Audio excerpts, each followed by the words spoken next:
And now, if you're able to, would you please stand for the reading of the Word? And we have a special person, Blake's wife, Chantel. Our first reading today comes from Colossians chapter 3, verse 22 through chapter 4, verse 1. Slaves, obey your earthly masters in everything, and do it not only with their eye is on you and to curry their favor, but with sincerity of heart and reverence for the Lord. Whatever you do, work at it with all your heart, as working for the Lord, not for human masters, since you know that you will receive an inheritance from the Lord as a reward. It is the Lord Christ you are serving. Anyone who does wrong will be repaid for their wrongs, and there is no favoritism. Masters, provide your slaves with what is right and fair, because you know that you also have a master in heaven. And our second reading comes from Ephesians chapter 6. Slaves, obey your earthly masters with respect and fear, and with sincerity of heart, just as you would obey Christ. Obey them not only to win their favor when their eye is on you, but as slaves of Christ, doing the will of God from your heart. Serve wholeheartedly as if you were serving the Lord, not people, because you know that the Lord will reward each one for whatever good they do, whether they are slave or free. And masters, treat your slaves in the same way. Do not threaten them, since you know that he who is both their master and yours is in heaven, and there is no favoritism with him. The word of the Lord. Thanks be to God. Thank you. You may have a seat. Good morning to you. How many of you can relate to this? My first job for pay was mowing lawns and babysitting the kid next door. Anybody relate to that? Yeah. And then at, I think, age 14, my mom found me a job. It was at a car wash. And my job was to jump in the back seat, spray the windows, wipe them down, while someone else jumped in the front seat and pulled the car up about 15 feet. And then I'd jump out and run to the next car and jump in and wash the windows. And that just happened for about 10 hours straight. I had one break, and the boss bought me a sandwich, and they paid me cash at the end of the day. I'm pretty sure there were some labor laws broken in that arrangement. I'm not really sure. But when I was 16 then, I worked for this new concept that came out. It was called a mall. It was a bunch of stores under one roof, and I got $1.25 an hour, for working at La Petite Cafe, where I served hot dogs and ice cream and that sort of thing. Then, as, of course, the years went by, I worked on assembly lines in factories. I managed a college commissary that fed 1,200 students. I drove a garbage truck. I drove a school bus. I was a forest firefighter in Alaska. I was a short order cook. I worked in a magic shop. I was a writer, just to mention a few.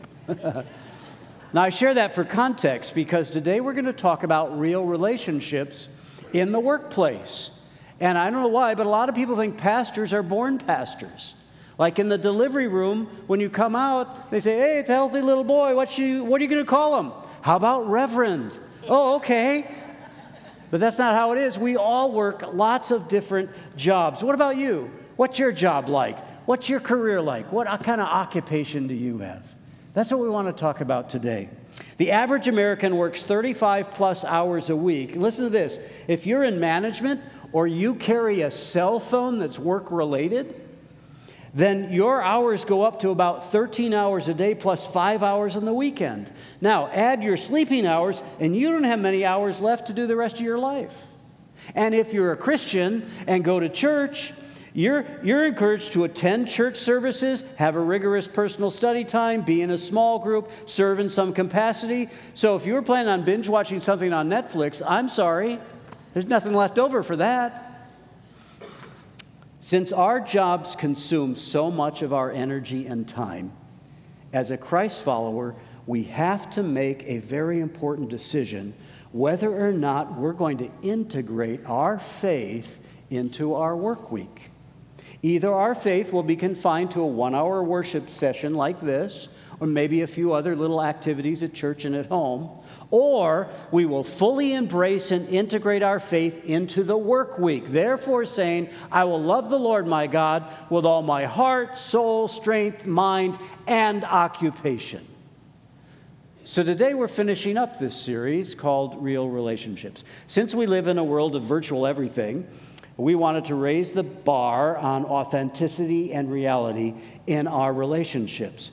The Bible teaches us that we should practice the golden rule. Treat others the way you want to be treated, with respect, with love, acceptance, and forgiveness. Or as Ryan taught us, treat others the way that Jesus has treated you. That's a great golden rule. The world says you better do it to others before they do it to you, but that's not how we roll. We talked in the series about real relationships between genders. The Bible teaches mutual respect and care between male and female, like brothers and sisters. Just think how American culture would change if we followed the biblical model of gender attitudes and actions. Gender confusion, sexual predators, the Me Too movement, pornography, all those things would go away. We could have a world of purity and dignity. We talked about relationships between generations, that younger people should respect older people like me, and that older people should turn their turn signal off when they're driving. Come on. We talked about the most important relationships of all, which is vertical. And all your horizontal relationships are affected by your vertical one. We need to have a real relationship with God, not phony, not pharisaical. Fake faith is of no interest to God. So today we want to talk about what the Bible says in relationships we have in the workplace. Work is something our God embraces. He worked as creator to create the world. He has titles like shepherd and king. He's at work today. He made you in his image, so expect to work. When he created Adam, he put him right to work in the Garden of Eden. Jesus was a carpenter, followed by some men who were fishermen. The gospel was spread in the first century by a tent maker. I mean, work is part of God's plan. So, how do we bring our faith to work so that our walk with God is not only on Sunday, but also 9 to 5 all week long? And how do we have our relationships on the job follow the golden rule? So we're going to look at 2 parallel passages. We heard them already from Ephesians and Colossians, written by a tent maker, motivational speaker, church planner, Paul, who knew how to do a day's work. Ephesians and Colossians. Here's the one in Colossians. Colossians 3:22 says this: Slaves, obey your earthly masters in everything, and do it not only when their eye is on you and to curry their favor, but with sincerity of heart and reverence for the Lord. Whatever you do, work at it with all your heart as working for the Lord, not for human masters, since you know that you will receive an inheritance from the Lord as a reward. And here's the bottom line today. It is the Lord Christ you are serving. That's what you want to learn. It is Christ that I work for. But let's start with that very first word and define that. The very first word is slave. It's the Greek word doulos. Say that with me. Doulos. It means slave, servant. Now, slave is a negative term in America for obvious reasons, but in the first century context and economic culture that this is written, a servant slave was part of the family, but not with the same privileges as sons and daughters. They were owned by the master, and they had a job to do: cook, clean, work the land, whatever the master wanted. This was not a free person who could do what they want. The issue then in these new churches is that both slaves and masters were coming to Christ and then attending the same fellowship or worship celebration like this. And so Paul was concerned that they would practice their faith there in the church community, but then when they got home, they'd go back to their old ways. So that's why both these letters, Ephesians and Colossians, the first half's theology, but the second half talks to the husbands, the wives, the kids, the parents, the slaves, and the masters. Paul is trying to say you've got to live your faith wherever you are, in every situation, in every context. And he doesn't tell them to create a union or to break free or to preach and go on a mission. He tells them to do their job with faith. Now, I don't know what your official job title is at your work. I'm pretty sure it's not slave. That's not embroidered on your shirt, I don't think. But how many of you feel like it is? Have you ever felt like a slave to your job? Used by the powers that be? Enslaved to the grind until maybe retirement will set you free? You ever caught yourself humming Dolly's song? Working 9 to 5, just trying to make a living while you do your job? Unless you are independently wealthy, you can easily hear Paul's admonition and transfer it to your workplace. Masters and slaves, okay, bosses and employees. So when you read this, you need to insert your title here. Employee, trucker, hairdresser, nurse, accountant, florist, fast food worker, engineer, teacher, flight attendant, slave, whatever it is.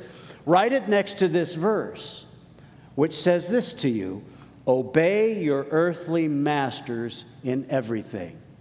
All right, let me explain what that means. That means do your job. That's what that means. When I was a garbage truck driver, I couldn't just drive around town, listen to music. I had to pick up garbage. I had to do my job. When I was working on an assembly line, I couldn't just sit back, read a magazine, let everything go by. I had to assemble things. That was my job. I was actually fired from the magic shop job because I wasn't doing my job. I was learning the magic tricks and entertaining the customers. And I'd get a little group over at the end of the counter, and I'd pull a rabbit out of the hat, and they'd, oh, that's wonderful. Till the boss pulled me aside and said, hey, I hired you to stock shelves and sell product. Now I'm going to make you disappear. That's a magic shop, And I lost my job. Then it says, do your job not only when their eye is on you or to curry their favor. Do your job even if the boss isn't around. That's what this is saying. If your supervisor steps out, it's not time to play Candy Crush or check Facebook. Do your job. Not just, and I like this, here's my air quotes for the day, curry their favor. That's kind of a cleaned up way of saying something we don't say in church. Don't kiss their, okay, we won't go there.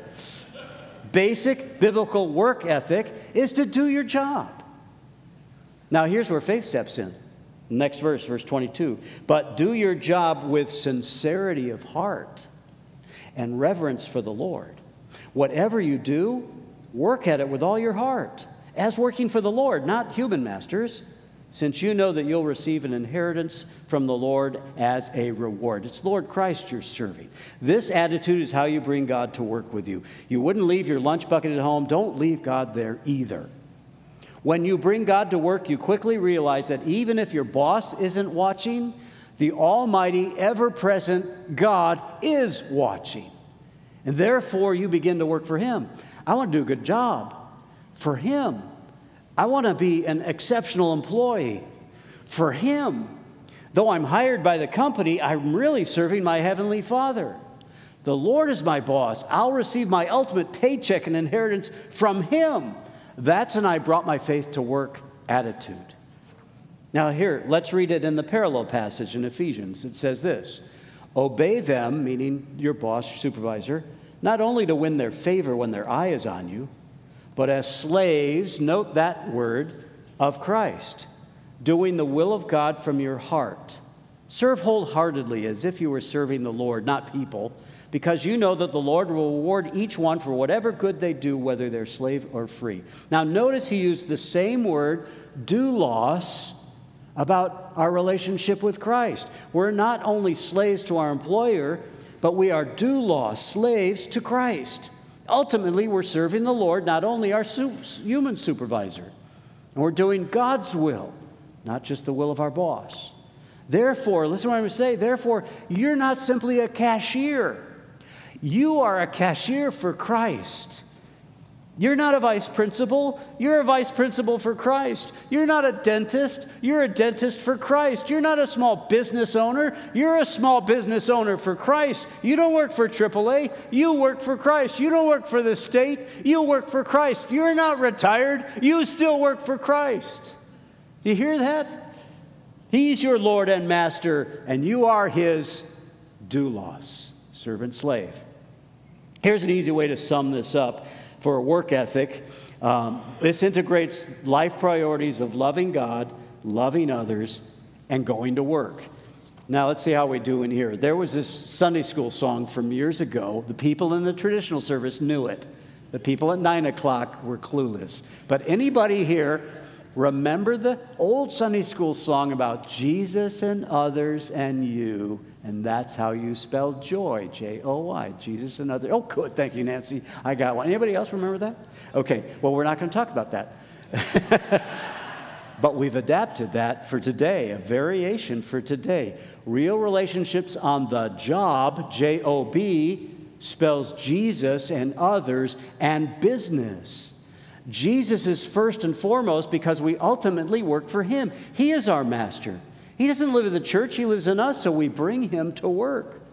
Others, because real relationships have to happen in a work environment. This is where we employ the golden rule on a daily basis. Surveys show that most people credit work satisfaction, guess what, to the people they work with. When you're treated well on the job, your work satisfaction and productivity go up. You've heard people say, well, if you love your job, you won't work a day in your life.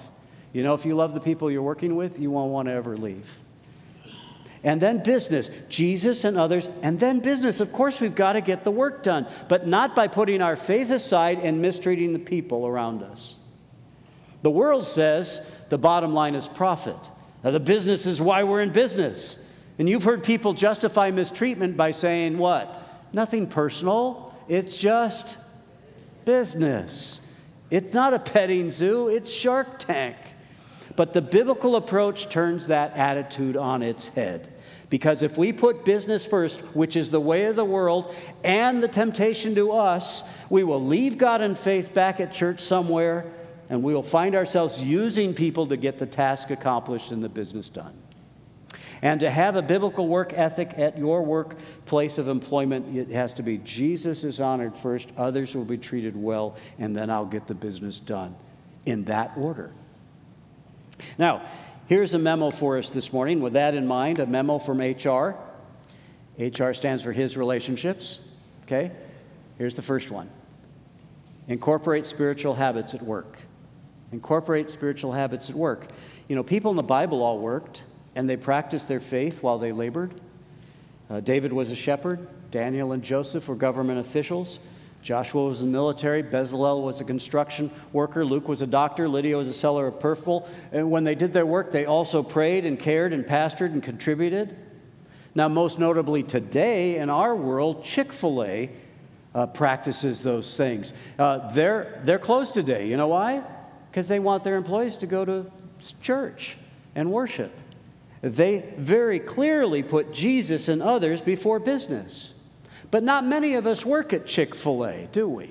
So how can we incorporate spiritual habits at our work? Well, here's the first one, and it's very easy. You can pray. Nobody can keep you from praying. Pray for your job, your attitude, your productivity, for your coworkers, for your boss. I have a friend who, we were talking about our devotional times, and he said, in the morning, it's crazy at my house, getting the kids off to school, making lunches, all that stuff. He said, so what I do is I go to work a half an hour early, and I back my truck into my favorite little parking spot, and I have my Bible on my coffee, and that's my time with the Lord.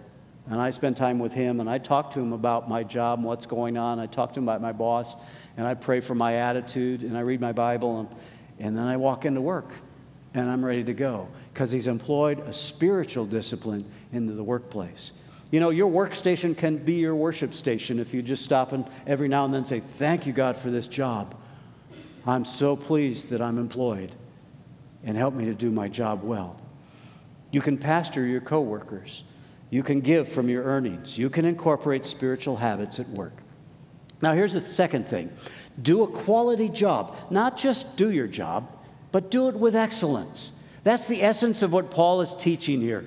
Don't do sloppy or lazy work, but do it with sincerity of heart, with all your heart. Now, any of you have the King James Version with you? I love this verse in the King James. It says this. It says, whatever ye do, do it heartily. I just love that word because it sounds like a pirate, doesn't it? Heartily, matey, let's swab the deck heartily, mate. Way to me. I love it.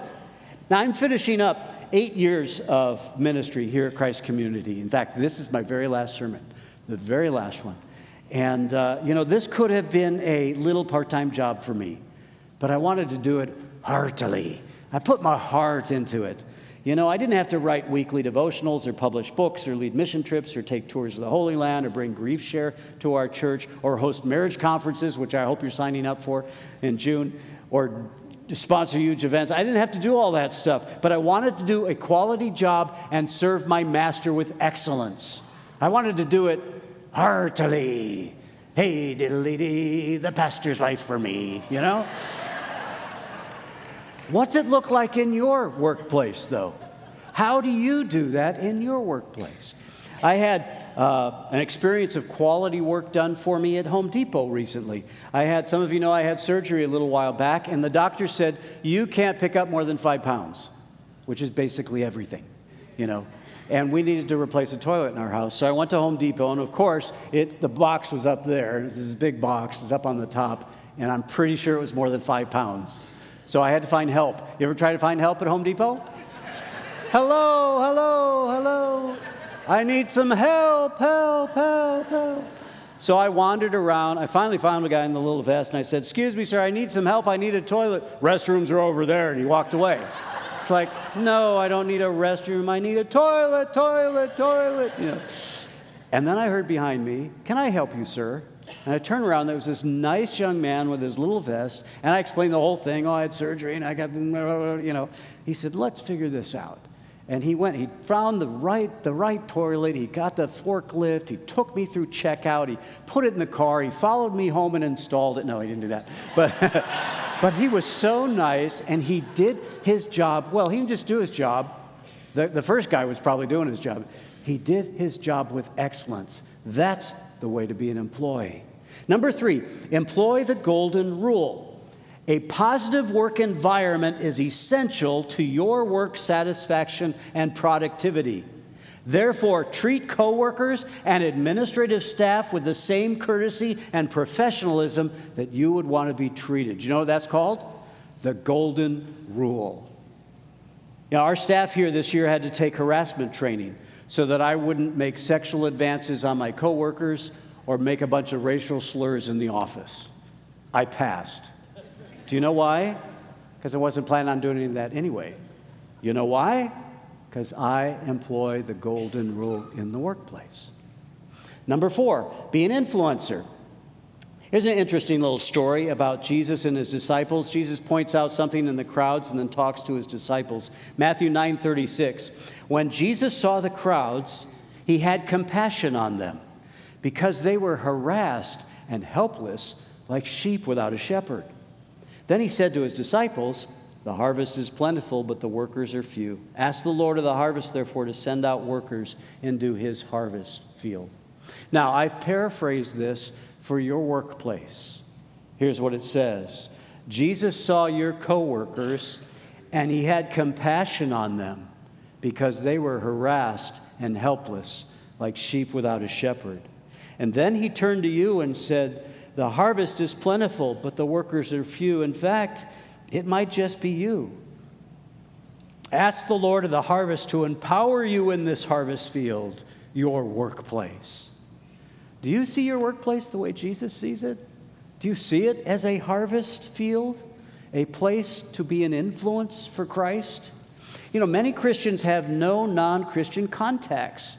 And the best place for church people to rub shoulders with the not yet gathered is at work. Your workplace is your ministry area. You're the pastor to your office, your school, your coworkers, your colleagues. And some of you will say, well, wait, in my workplace, you know, we can't talk about religion or politics. Well, then don't. You don't need to. You can still be an influence without handing out tracts or preaching in the lunchroom. Listen to what I'm going to say. Your golden rule attitude, quality job performance, and personal character will speak louder than any sermon. Did you hear that? I remember visiting one of my buddies at his workplace, and he took me there. We were going to have lunch afterwards. He wanted to show me around. We walked in, he opened the office, and it was just filled with people. And he smiled at me, and he gestured, he said, "Welcome to my ministry." Oh, and I happen to work here too. What a great attitude. He was an influencer of people in the workplace without ever preaching a sermon. Number 5. Oh, no. I had one more story I want to tell. I baptized a dental assistant one time, and I always have people share with me how they came to know Christ, of course. And I said, well, tell me, how did you come to know the Lord? She said, well, I work for a Christian dentist. I said, oh, and he pulled you aside and opened the Bible and went through the gospel with you and prayed with you? And she said, no. I said, well, tell me about it. She said, well, I went to work for him, and I noticed how he treated his patients. And I noticed how he treated his family and his wife. And most of all, I noticed how he treated me. And there was something different. And I knew he went to church, and I said, hey, can I come to church with you and your family? And she said, after coming to church, I heard the gospel, and I came to receive Christ. That man, that was his ministry, that dentist. He just happened to work there. He was an influence in the workplace. Number 5, supervise with care. Now, Paul goes on in both these letters to speak to the masters, not just the slaves. The greatest number of people in the workforce are us slaves, but there's always someone over you, the owner, the president, the CEO, the manager, someone supervises you, somebody signs your paycheck.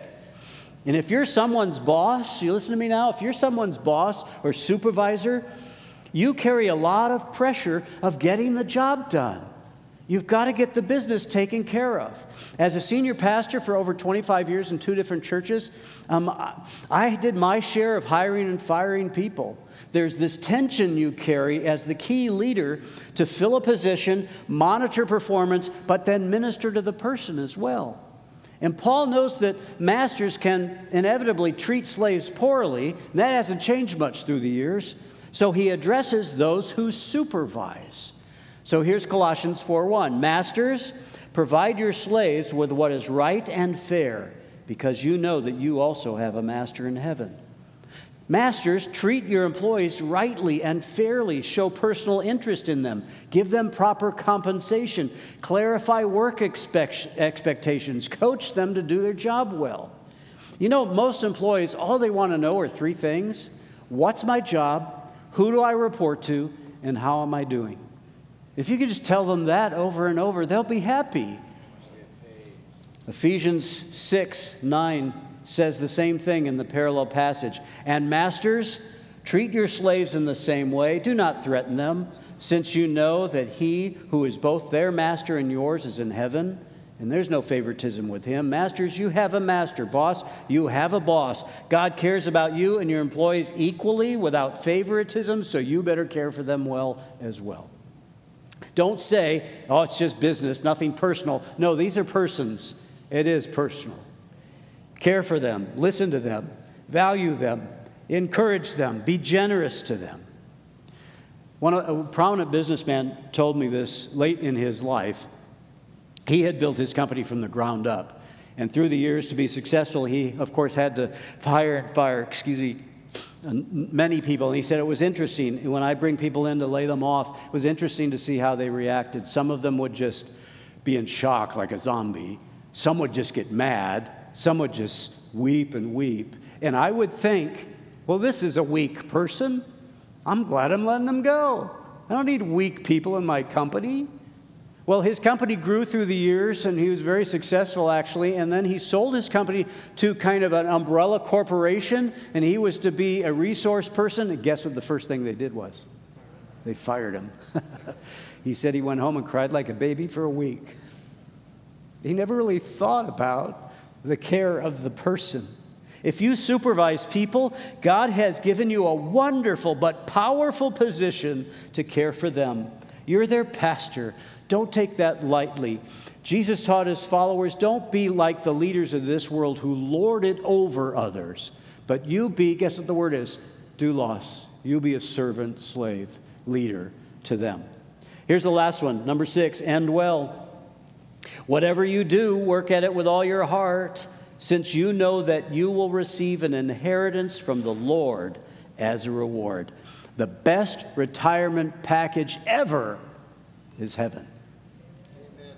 Manage well your finances, plan for the future, but don't put your trust in your 401k. Hallelujah. Invest in your walk with God. Invest in the golden rule, and God will and God will take care of you. Make sure it's Jesus and others and business, and you'll receive the full reward, and you'll end well. Commander Darrell Simpson of the Monterey County Sheriff's Department is a dear friend of mine. Excuse me.